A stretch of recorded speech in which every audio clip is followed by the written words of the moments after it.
ওম নমঃ শিবায়। আজকের বরদান নিশ্চয় বুদ্ধি ভব। বিশ্লেষণ। বাচ্চারা বিনাশের অপেক্ষা করতে থাকে, সময় গুনতে থাকে, 4 মাস 2 মাস। এভাবে সময়কে গুনতে থেকো না, বরং নিজেকে সমর্থ বানাও।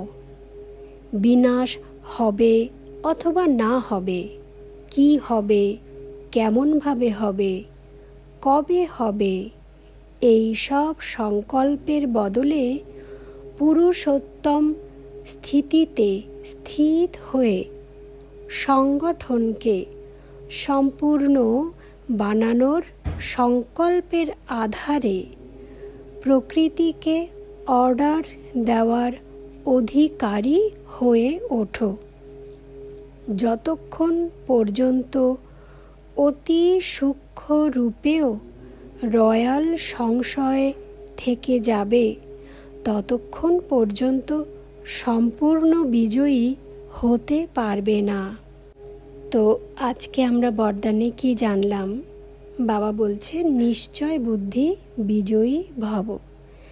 আর শেষের লাইনে আমরা শুনলাম, যতক্ষণ পর্যন্ত আমাদের মধ্যে সূক্ষ্ম রূপেও রয়্যাল সংশয় থাকবে, মানে মোটা মোটা সংশয় নয়, সূক্ষ্ম সূক্ষ্ম রূপেও যদি বাবার প্রতি বা ড্রামার প্রতি বা নিজের প্রতি সংশয় যদি থেকে যায়, ততক্ষণ পর্যন্ত আমরা সম্পূর্ণ বিজয়ী হতে পারবো না। আর বাবা বলছে আমরা এই যে বিনাশের সময় গুনতে থাকি, হবে কি হবে না, কবে হবে, কেমন করে হবে, কি হবে না হবে, এই যে নানা রকম সংকল্প চলতে থাকে।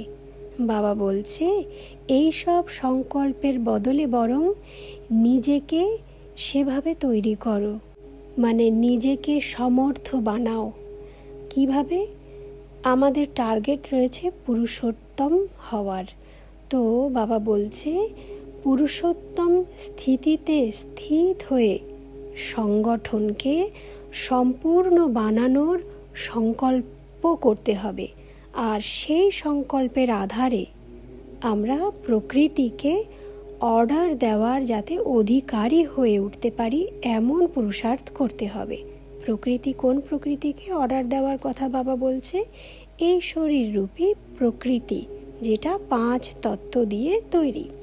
তো বাবা বলছে এমন পুরুষার্থ করো, সেই পুরুষোত্তম স্থিতিতে স্থিত হয়ে এই শরীররূপী প্রকৃতিকে যাতে আমি অর্ডার দিতে পারি, মানে আমার অর্ডার প্রমাণ এই শরীরের প্রতিটা কর্মেন্দ্রিয় যেন চলতে থাকে, এমন পুরুষার্থ করতে বাবা বলছে।